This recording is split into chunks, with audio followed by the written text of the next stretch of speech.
السلام عليكم ورحمة الله وبركاته. معاكم مروة أو مامة عدي. لو أول مرة تشوفوني بليز اعملوا لايك للفيديو ده وسبسكرايب للقناة وفعلوا الجرس عشان يوصلكم كل الحاجات الجديدة اللي أنا بقدمها.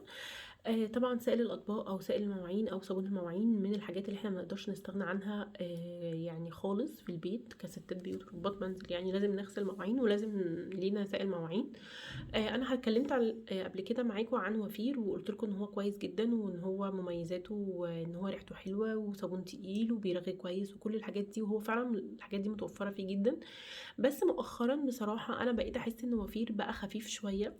يعني الشركه بصراحه غلته طبعا مع غلو الاسعار الاخيره، وبدا ان هو يبقى خفيف شويه في تقله. فبدات ان انا استخدم كميه اكبر. تمام. هو مبدئيا هو ال4 كيلو تقريبا بيقعد معايا الشهر. بس يعني على حسب طبعا انت استخدامك لمواعينك ايه، او بتغسلي مواعين قد ايه او كده.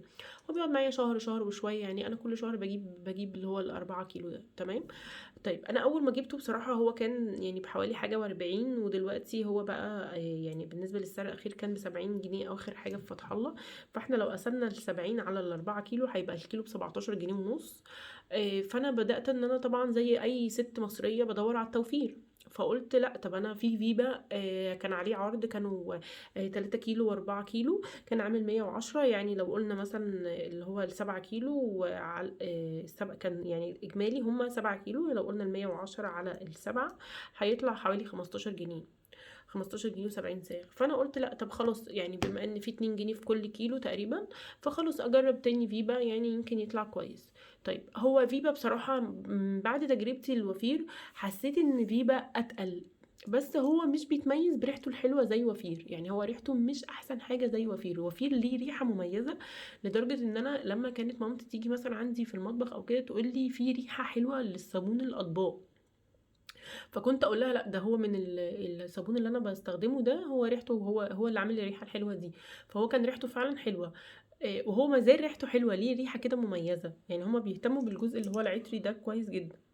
لكن اخر حاجه بصراحه بالنسبه لي ان انا حسيت بدات اتضايق منه ان هو بدا يبقى سعره يغلى، وبدا ان هو السمك بتاعه يخف. لكن هو كاستخدام بصراحه هو فيبا ولا وفير، انا رايي الاتنين كويسين. لو انتي ما بتدوريش على الريحه ممكن تستخدمي فيبا عادي. لو انتي بتدوري على الريحه ان هي افضل شويه ان انتي تستخدمي وفير. انا بالنسبه لي بجيب الحاجه اللي عليها عرض سواء فيبا او وفير، بشوف ايه الحاجه اللي مناسبه يعني كتوفير. يعني بالذات في الاحداث اللي احنا فيها والغلاء شويه بغلاء الاسعار اللي احنا فيه، بدور على الحاجه اللي هي المناسبه ليا. الاتنين كويسين. بس انا قلت لكم بقى الفرق. يعني شوفوا انتوا عايزين تختاروا الريحه ولا التقل. يعني هو التقل يعني هو كده هيقعد معاكي فتره اطول.